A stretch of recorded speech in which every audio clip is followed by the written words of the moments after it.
Isang balitang tila isang dambuhalang bulkan ang sumabog sa gitna ng bansa matapos kumalat ang ulat na ang agila ng Davao, ang dating Pangulong Rodrigo Duterte ay tuluyan na umanong lumapag sa airport sa isang sorpresang pagdating na yumanig sa bawat sulok ng kapuluan.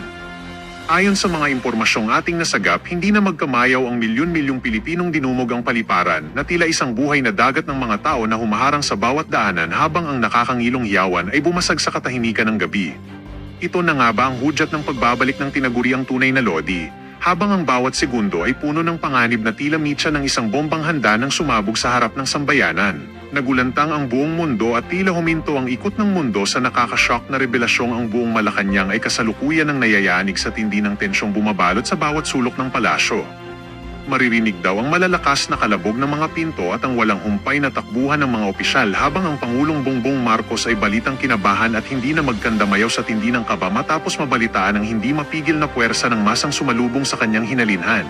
Tila binabahan na ng malamig na pawis ang bawat sulok ng gobyerno dahil sa takot na ang bawat pader ng kapangyarihan ay tuluyan ng gumuho sa tindi ng pressure na hatid ng pagdating na ito na walang sino man ang nag-akalang mangyayari sa ganitong katindi at kabilis na paraan. Ito na nga ba ang huling kabanata ng katahimikan at ang simula ng isang madilim na yugto na wawasak sa lahat ng inyong pinaniniwalaan tungkol sa katatagan ng ating gobyerno?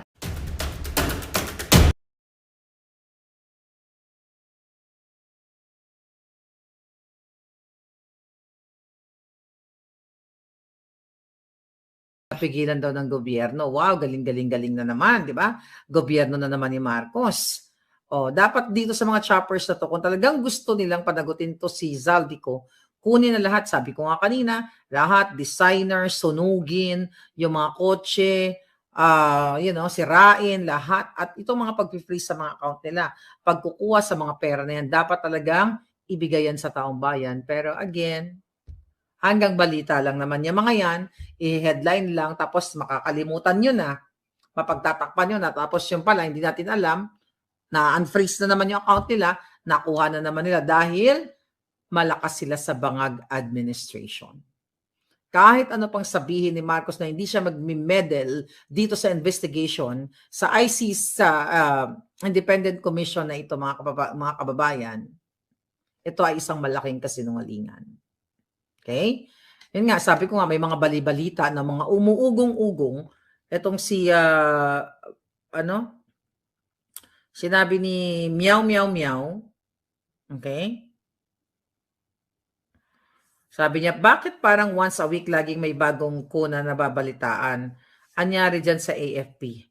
Philippines versus Marcos. People power. Nananawagan na siya ng people power. So I just don't know, no? Dito sa mga mga support na mga armed forces of the Philippines, mga men and women in uniform. So hindi pa natin alam kung kailan sila kikilos. Dahil syempre ang press release ni Teodoro, mga kababayan, na intact, okay, ang military daw ay yung ang kanilang support dito sa administrasyon ni Bangag. Tapos recently, parang ilang percent yun yung sinasabi nila na yung trust rating ni Bangag tumaas daw. Was it 16%? Na-scan ko lang kanina. Whatever percent. Pero yan ay kasinungalingan. Kasinungalingan yan na tumaas ang tawag dito, ang kanyang trust rating. Yan po ay bayad na naman ni Bangag yan para linlangin kayo. Okay? So, talamak ang kalamidad, bagyo, lindol, mga negosyante, pinagugurgur, hino-hold up. Recently, may nanalo na namang 56 million na jackpot dyan sa Quezon City. O baka aliado na naman nila yan dahil hindi pa rin tapos ang investigation dyan sa maanomalyang loto na yan na dinaya kayo, di ba? Saan kayo tutungo? Lahat magnanakaw sila, mga palangga. Balik tayo kay Ralph Tulfo na pinag-uusapan pa rin. Na siya daw ay kinastigo ni Ben Tulfo, pero dapat yan tanggalin. Para talagang maniwala tayo, tanggalin niya mga hayop na ito sa ginagawa nila dyan sa Congress sa paglulustay ng pera ng bayan. Balitang showbiz. Di ba? Nanawagan tayo kay Alexa Miro na mag-tell all siya dito. Baka marami siyang ebidensya na sumisinghot itong yung ex niya. At ngayon, pinapormahan daw itong artistang si Alcantara. Sino yun? Sino yun? Eileen? Ano pangalan nun? Ang pangalan ng artista? Kailin. Okay, Kailin Alcantara. Nako, Kailin. Huwag ka na pumatol sa pamilyang magnanakaw. Madadamay ka lang. Alright? So far, ito po ang nangyayari sa ating bayan. Hi, Liz Vergara. How are you? Okay? Yung Okta, wala ng credibility, mag-survey obvious na dinidiktahan. Wala na talaga. Hindi, mga kababayan, sabi ni Penny, sana talaga mag-rally ulit. Intact ang AFP intact kasi dahil bayad sila. Tandaan, mga tumutol sa pagawin ni PRRD, Aquino Ontiveros Pangilinan. Okay. Mga kababayan, alam niyo, I have to show you something. Okay. I think ito. Okay. Alam mo, balikan natin yung eksena, no? Okay. I hope napanood niyo ito. Napanood niyo na ba ito sa ano? Napanood niyo ba ito sa Boljakan? Okay. Alam niyo, itong yung nakaguluhan kahapon o the other day, may share lang ako sa inyo. Yung sa The Hague. Kasi 'di ba, binubuli-buli ng mga walang hiya itong si Den. Okay? Ngayon, i-share ko lang sa inyo. Ito pa lang si Den, mga kababayan. Actually, hindi ko 'to napanood nung time na yun. Siguro busy-busyhan ako. 'Di ba, binuli-buli nila ng mga Team Alpotera. Gusto ko lang ipakita sa iyo, si Din pala, Den. Okay, may Din kasi tayo at may Den din tayo. Panoorin niyo muna 'to. Where are you from and where are you affiliated to? Reuters. Reuters. Okay, interview me now. Go. Reuters ha, hindi Reuters. Kung magdunong-dunungan ka lang naman, dapat alamin mo muna yung tamang pagbigkas kasi perfect kayo, di ba? Nagtalita-nilunuhan kayo. Hindi nyo alam ang tamang bigkas ng Reuters. Kung writer ka, lahat ng writers alam nila kung paano bigkasin ang Reuters. Kasi nung college ako, yan mga pagbibigkas dyan sa mga newspaper na yan, na mga mahirap bigkasin, yan ay inaaral din namin. So kaya huwag kayong magdunong-dunungan kung hindi nyo kayang ibigkas ang Reuters. Panoorin nyo. Where are you from and where are you affiliated to? Reuters. Reuters. Okay, interview me now. Go. Come on. What is your question?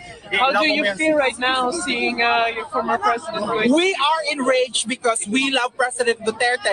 He loved the Philippines first. That's why we love him. There is no fairness here.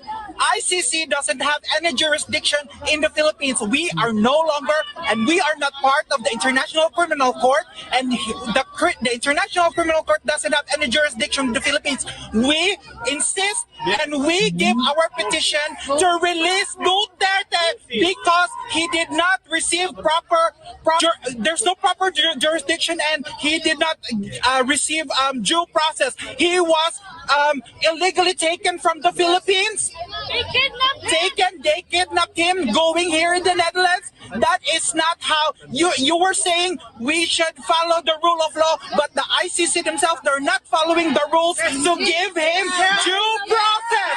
We are crying for due process for President Rodrigo Roa Duterte. Okay, ang ganda lang. Duterte. Duterte! Duterte! Okay, mga palangga. So kaya ko pinakita sa inyo. Kasi in the past, by the way, thank you muna kay Zian Lu. Zian Lu, mayroon siyang sinabi, please send those information to Center Mercado. Yeah, will do. Yumagata, thank you so much. And Giselle Wagan Vlog, thank you. Alam niyo, kaya ko pinakita yan sa inyo. Kasi, yung mga supporters ni PRRD, di ba, alam niyo naman, may faction, may awayan talaga ng bonggang-bongga doon na pinilit naming ayusin ni Spoke Sari pero ayaw talaga nilang mag-ayos. So ngayon, tapos para bang may utang na loob tayo sa mga jutang ginimes ng mga Team Alpotera na sila daw yung nauna doon. Okay? Sila ang una, sila ang nag-cover. Pero Itong si Den na inapi-api nila, na inaway nila doon, kung ano-anong pagmumura ang ginawa nila, since day one, nandoon din. Hindi naman natin pinagtatalunan kung sino ang nauna, kung sino ang nandoon since day one.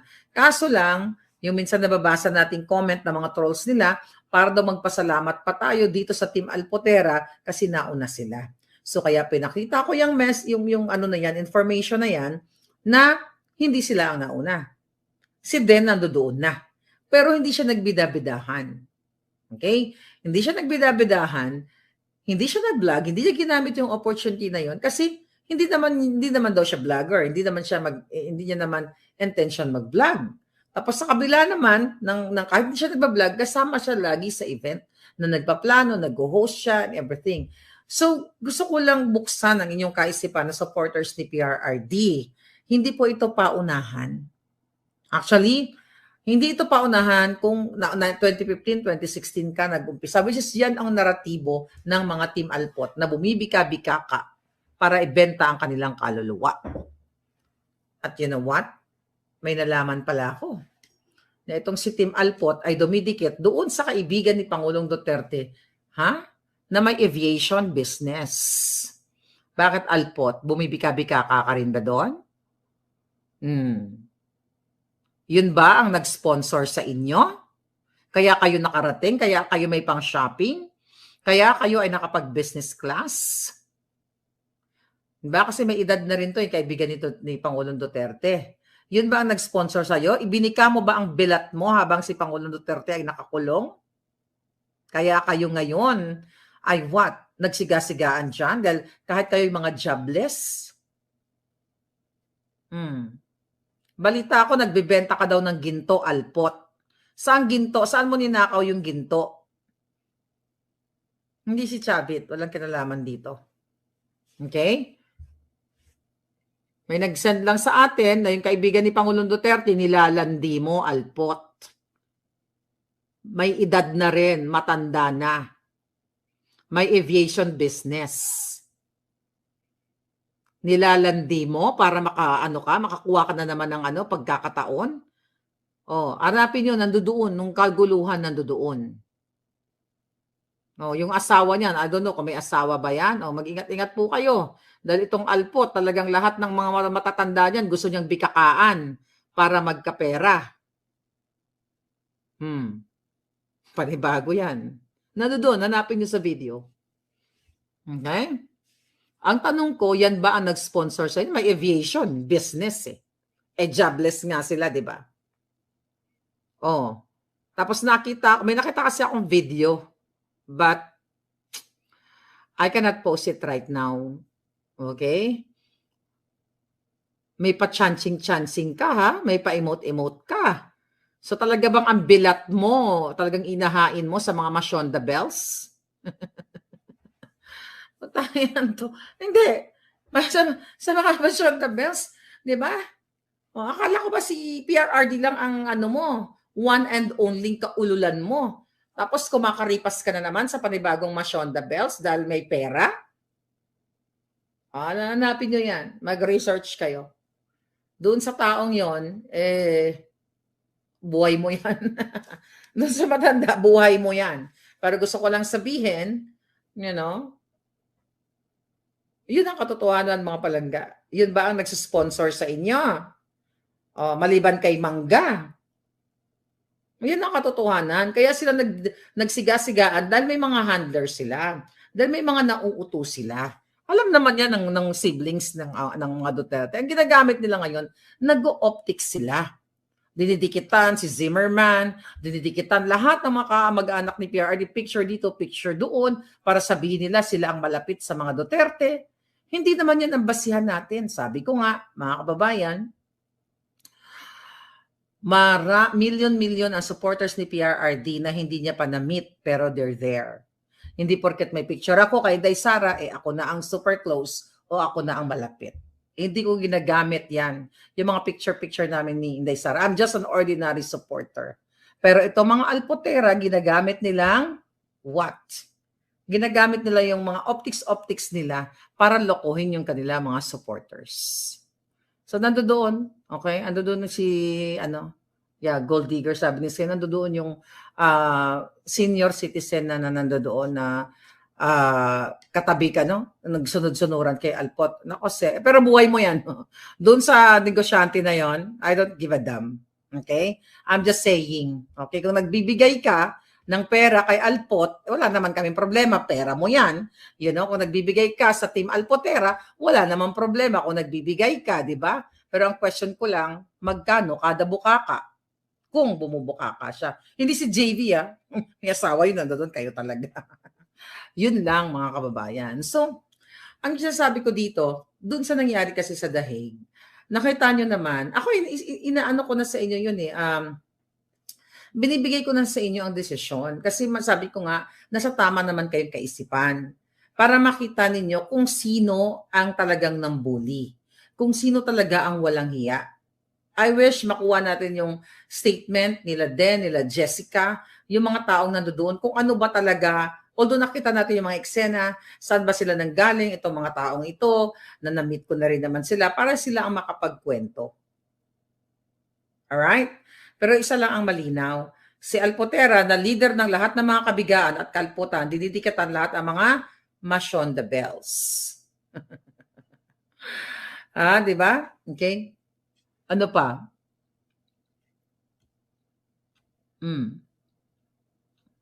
Bitayin si Martin at ko.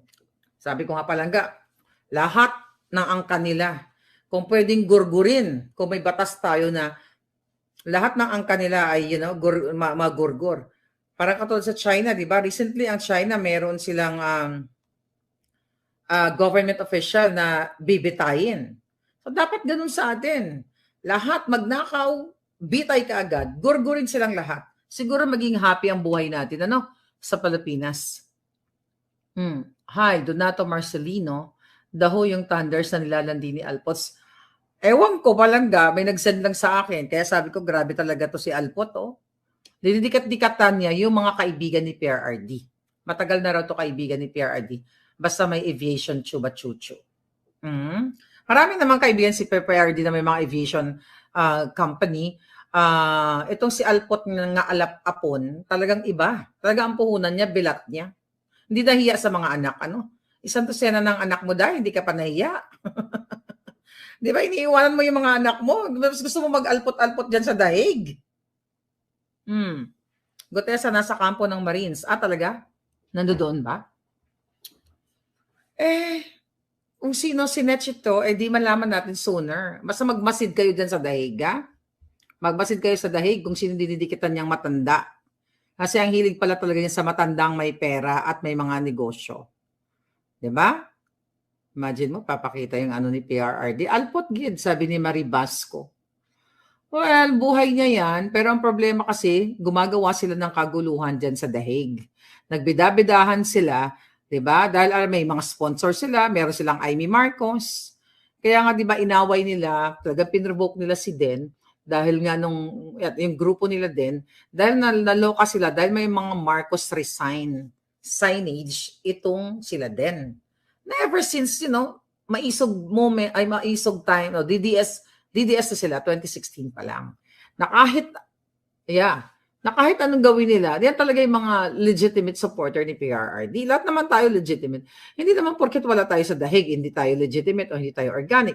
Ang problema lang, mga kababayan, huwag yun na idamay si Manong Chabit. Hindi siya type, hindi pumapatol si Chabit sa ganyan. Di ba, Manong? Alam ko ang mga type ni Chabit. Hindi siya pumapatol sa mga alap-apon at mga bilasana. Imagine mo, ilang boylet na ang kumakaripas sa kanya. Diyos ko po. Hindi ko alam kung sinong pangalan. Pero mayroon daw dalawang Mashon the Bells na inaaligid-aligiran. Kadiri, Hukayin ang issue ni Dacer, Corbito, Coratong, Baleleng. Pwede rin natin hukayin yan yung kay Lacson, di ba? Yeah. Tapos ngayon, binabaliktad nila yung kwento ngayon, na kesyo yung, yung group nila Den daw ang naging physical. Sila ngayon ang duro. Nakita niyo kung gaano nila baliktarin yung kwento. Pero ibibigay ko na sa inyo yung bola. Kasi you guys are smart enough naman. Alam nyo naman siguro, may utak naman kayo, may puso naman kayo. Alam nyo kung sino ang nauna, kung sino ang nang-bully, kung sino talaga ang bastos. At nasa inyong mga, by the way, hindi totoo, hindi daw sila, nagpa-picture lang daw yung mga alpot doon sa harap ng police station. Tapos nag-optics sila na nag-file daw sila ng complaint. Kasi pala sa The Netherlands, sa The Hague, hindi ka basta-basta makapag-file ng, yung parang sa atin, blatter, i-schedule ka pa. Yung mamaya siguro, yung mga kaibigan natin sa The Hague, baka makausap natin, so malaman natin, wala daw silang na-file pa na complaint na sinasabi dahil gusto nilang sirain si Harry Roque para hindi ma-approve ang asylum visa ni Harry. Ganun po kademonyo itong mga ito. So nag-optics lang sila. Pero hindi sila uurungan ng mga citizen at ng mga residente sa The Hague. Sa ngayon kung sino-sino mga sinisira nilang tao. Ganun mo mga hayop. Wala namang participation yung mga taong doon na hindi nyo naman nakita na nagwala-wala yung mga tao doon. 'Di ba? Si Den lang ang nag-defend, you know? Although may mga nagsasalta doon, may mga nagbi-video doon. Yung mga alam nyo, sa totoo lang, nung nasa Hague ako, I gained friends. Okay? Lahat ng mga taon, whether sila ay mababa lang yung kanilang trabaho, hindi sila nakapag-aral, mga ganyan, ganun-ganon. But I treated them equal. Kasi ano man ipagmamalaki natin? Hindi naman ako nag-i-emote na, excuse me, who are you? Well, I'm a Harlika. Hindi naman tayo nagaganon-ganon. Wala pong effect ang followers, ang followers natin o kung matagal ka na, hindi ganyan ang sukatan ng buhay. Na magbida-bidahan ka dahil Duterte supporter ka, then nagba-viral yung mga videos mo, tapos mag-feeling ako doon. I don't do that. Ako, ever since, hindi pumasok sa utak ko yung mga viral na yan. Sila pumasok na lahat ang hangin sa utak nila. Well, apekto yan ng anesthesia, no? Kasi di ba sabi nga ni Zidar Agos, yung mga retoke kasi pag nasobrahan ka, pag nasobrahan ka sa anesthesia, pwede ka mabuang. Di ba? Lalo na kung pumasok sa nagmali ang pinasukan. Right? Ngayon, mga kapalangga, palamura po talaga ang dalawang akla. Alam mo, okay lang naman magmura. Pero kung mumurahin mo si Marcos Jr. at si putang inang Aiming Bangag, di ba? Babalo, sila magkapatid.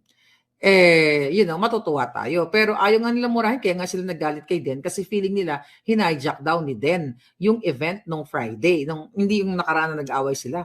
Ang hijacking kasi, once you say hinijack mo, nagbidabidahan ka doon, tapos nagsigaw-sigaw doon si Den, kunwari, ng Marcos kami. Hindi naman yun ang sinigaw, hindi yun hijacking. Nagpakita lang siya ng support, nagdala siya ng Marcos resign, nagdala siya ng flag, nagpakita siya ng suporta, hindi siya nag-hijack. Well, ganun sila kagaling mambaliktad. Kaya nasa inyo na yan, mga kababayan. Nasa inyo na, pinresent na natin, at I hope makausap natin yung ating mga palangga, ng mga taga-The Hague, para makapagpaliwanag sila. Bibigyan ko sila ng platform dito sa ating page. And also, Team Alindog, Edwin Homora, Yumi, Channel 167, Rudy Bolilit, lahat kayo dyan ay, if you want to interview these people, I will connect them to you. Okay? Para marinig yung boses nila. Kasi hindi sila mga vloggers eh. They just started their page. Sabi ko nga, gumawa kayo ng page para makapag-ere kayo ng inyong sentimiento. Hindi yung kinakaya-kaya lang nila kayo. Di ba? Anyway, mga kababayan, kung nayabangan kayo sa kanila at nakita nyo mga asshole sila, then don't waste your time sa mga taong ito. Basta tayo, intact pa rin yung ating suporta kay PRRD.